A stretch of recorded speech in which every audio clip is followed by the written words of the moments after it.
All right, my name is Matt Bayne. I have been a member at Hunts Church for 51 years, which is how old I am. I am an assistant principal for Baltimore County Public Schools, and that is one of my jobs. The other job is a baseball coach. I coach two baseball teams, the fall baseball team for Towson High School, and then a year-round team for a club organization called Putty Hill Baseball. I've been doing that for about 5 years now. Prior to that, I was the junior varsity baseball coach here, while I was also a teacher here from 1995 to 2004.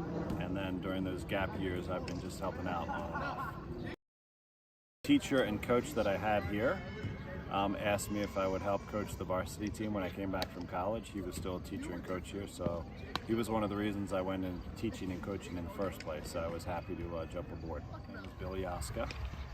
He was a teacher and coach here for, he's probably 30-some years. He lives in Florida now, but he was instrumental in my growth and development as a student athlete, as a Christian. The other would be my father, who would tell you he's not one of the most gifted athletically. He ran track a little bit, but he actually volunteered to coach my baseball team when I was young, and he had a lot of success molding us into young men and also teaching us the fundamentals of the game. So those two specifically. There's some fundamentals that go into both hitting and fielding. One common denominator is that they need to keep their nose on the ball when they're hitting. Obviously, they can't be moving their head. When they're playing defense, we teach soft hands. So when they're fielding the ball into their waist, the hands need to be real soft as opposed to kind of like brick and rock hard. We teach them how to run the bases. Some of our players aren't gifted with speed, but if they're smart base runners, they can be better base runners than guys with speed. And then pitching, we teach the three main tenets of pitching, which would be first pitch strikes, work ahead in the count, and change speeds. One of the things I've learned as a coach is that growing the player as not only a baseball player, but as a community member and successful student athlete and citizen is more important than wins and losses. When I first started, I was very motivated by wins, and I still am. I like to win. I'm very competitive, but now it's making sure that they're learning the life lessons along the way that they can get both on and off the field. Don't wait until the moment has passed. If it's in-game or in practice, you can stop the practice wholesale right there and address the entire team, or just pull that player aside and have that conversation with them. In a game, same thing. You want to make sure you're available, or one of your assistant coaches is, to reteach that particular moment so that that mistake is not made again. Well, this particular generation is used to overcoming those types of obstacles, especially at the high school age here. They've been used to it either since late middle school or early high school. They've been flexible, and their ability to pivot is amazing. But a lot of them want to go on and continue to play baseball in college. So one of the things that the college coaches look for is not how athletes deal with the good stuff that comes along with the sport, but how they deal with adversity.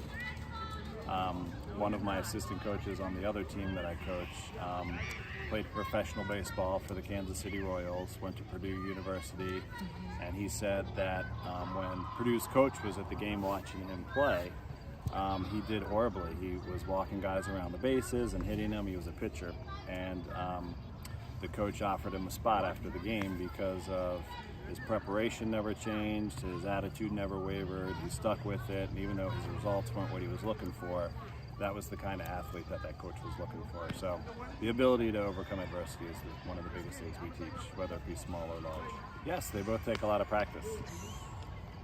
A lot of repetition, making sure that you have set aside valuable time to do both, and not go into it haphazardly. So, for sports, it's having that dedicated practice time. Pretty much year-round, we take November off. I also coach a club baseball team. And then for being a Christian, it's for me having some designated morning time that I utilize for prayer.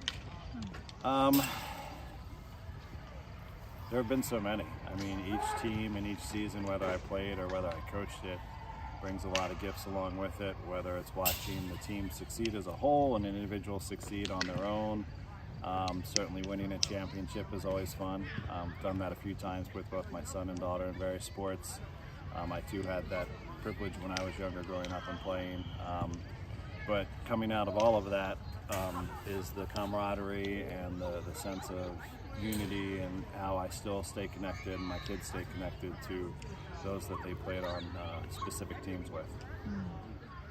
A boatload of friendships that they can take with them for the short and long term, and then also the knowledge and the ability that one day this could be them, whether it be a coach that coaches multiple teams like I do, or just coaching their own kids' team.